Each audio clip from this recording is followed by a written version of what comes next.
सवाल पूछती है और पूरे कमरे में सन्नाटा छा जाता है। इंडिया में कितने स्टेट्स हैं? 3, सॉलिड, लिक्विड और गैस। अरे रुकिए तो, ऑप्शंस तो देने दीजिए। इतने में 5वीं कक्षा का चिंटू बोल उठता है। अरे क्या मामा, आप तो पहले सवाल पर ही आउट हो गए। अरे बेटा, पहला सवाल तो ट्रायल होता है ना। अरे तुम अब देखना। देखने जैसी बात तो थी ही। सूरज को इतना शांत किसी ने नहीं देखा था। कभी कभी तो लगता था मानो सूरज आंख खोलकर ही सो गया हो। मामा जल्दी करो प्लीज, कल सुबह पनवेल भी तो निकलना है। अरे हट, कंसंट्रेट करने दे मुझे।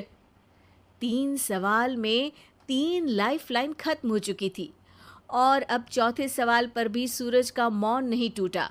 पर सूरज अभी भी हार मानने को तैयार नहीं था। उधर हर कोई सूरज को छोड़ सुमित को देख रहे थे। आखिर सुमित ने ही तो पढ़ाया था सूरज को। गजब बेइज्जती है यार। अरे बेटा, तो बाप का, दादा का, भाई का, सबका नाम बुड़वाएगा। अरे 3 लाइफलाइन ले ली तो भी तेरा कुछ नहीं होना है। अरे कोई इतनी बात करता है क्या शो पर? अरे बेटा, शो पर तेरे जैसे भी तो नहीं आते ना।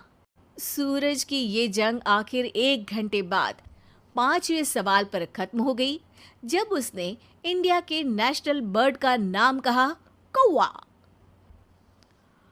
अरे बेटा, मजा तो बहुत आया, बस थोड़ा टाइम पर खत्म होता तो आनंद भी आ जाता।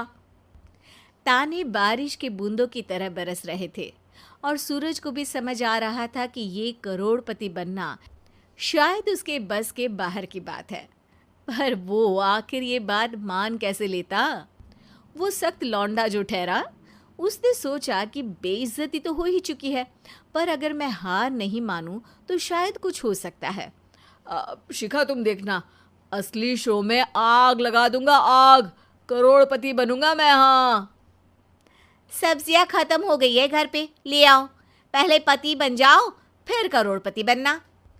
अरे गजब बेइज्जती है यार। बेटा, अभी तो घर पर ही हुई है, 1 हफ्ते में तो तुम देश के सामने करवा कर आओगे। वैसे जब टीवी पर जाओ ना, तो बस अपने मम्मी का ही नाम लेना, ठीक है? कोई पूछे तो बोलना कि पापा नहीं है मेरे।